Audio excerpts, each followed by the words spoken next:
like to think of the presbytery as the body that supports and coordinates the efforts of individual churches, in the sense of we can do more together than we can do as individual congregations, and so the presbytery holds us all together as a body.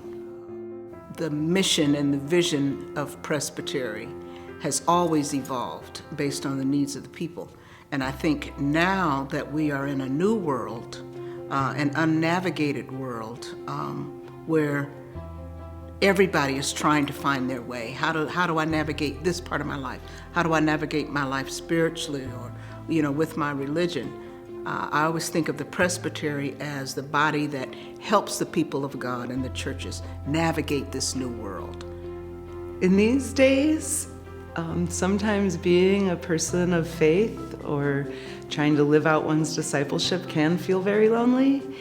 And even in a congregation, you might be the only person that really cares about Presbyterian women or that really cares about refugee response and get discouraged in that work.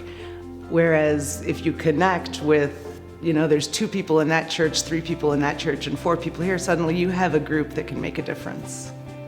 And when they asked me to be the moderator, I was like, gotta be kidding me. I'm not gonna moderate this presbytery. I don't even know these people. And they don't know me.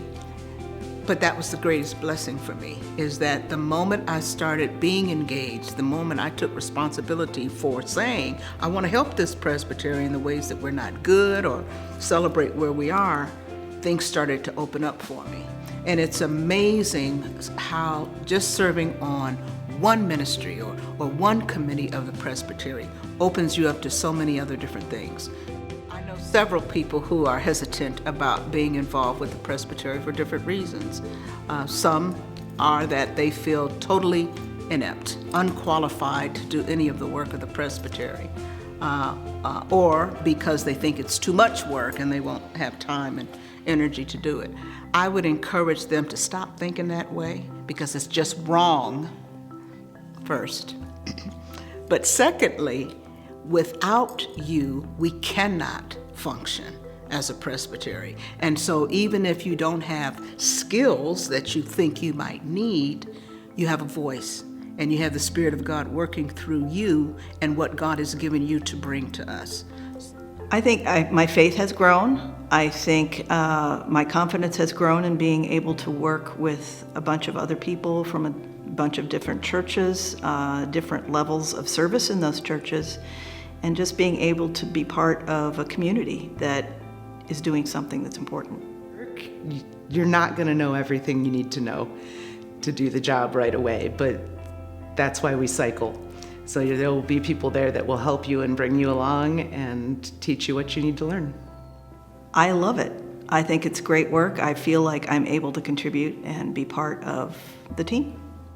Committee work can be very boring, but if you're on that committee, it won't be that boring, because we haven't heard your input.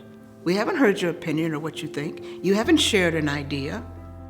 But once you engage and just stick it through and speak and serve, I think it gets better, because the voice that is missing is yours. So if there's things